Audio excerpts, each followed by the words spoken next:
What's up? It's Morgan Crosbie. I got an awesome video for you. We're going to tech out and we're going to talk about the exhaust in a little bit more detail.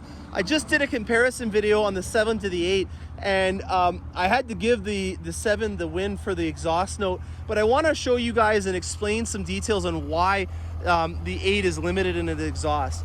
If you listen in right now, you'll notice that a lot of the accessories that make a lot of whirring and whizzing and high frequency sounds are in front on the 7. And then when you go over to the 8 and you listen in, you'll hear these same accessory noises, but the problem is that now these accessory noises are being put right behind you. Whereas on the 7, you have your induction noise and your supercharger whines that are the first thing that you experience right as the driver. So, you know, the good noises are in front of you and they're the first thing that you hear on the 7, whereas on the 8 you have all the accessory noises that are in front of you. So it's the opposite, and so that's something that we had to engineer and overcome. And a couple of things that we learned from our competitors, like in Ferrari, for example, the glass that you see back here that separates the two chambers, it's exceptionally thick.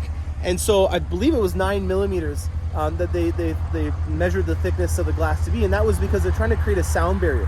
And when they do that, they're trying to engineer the sound around in different places.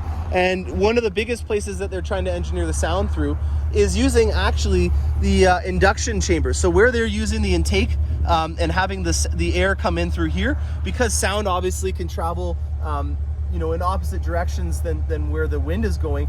They're using these as almost sound channels as well, or sound tunnels as they call them, just to be able to feed that good sound back and around over through around the sound barrier that you have in the back there. So very cool piece of technology, a lot of over engineering just to be able to provide you guys with the right amount of induction noise while you're accelerating. And then we also use the sound system in this Corvette to help amplify that as well. One of the coolest things about the new sound system in the Corvette is on this down here, you'll see that there's some vents, and that's because the low frequency woofers that are inside of the new Corvette, they are not directional. Low frequency sound, it can penetrate and it can go all in and around in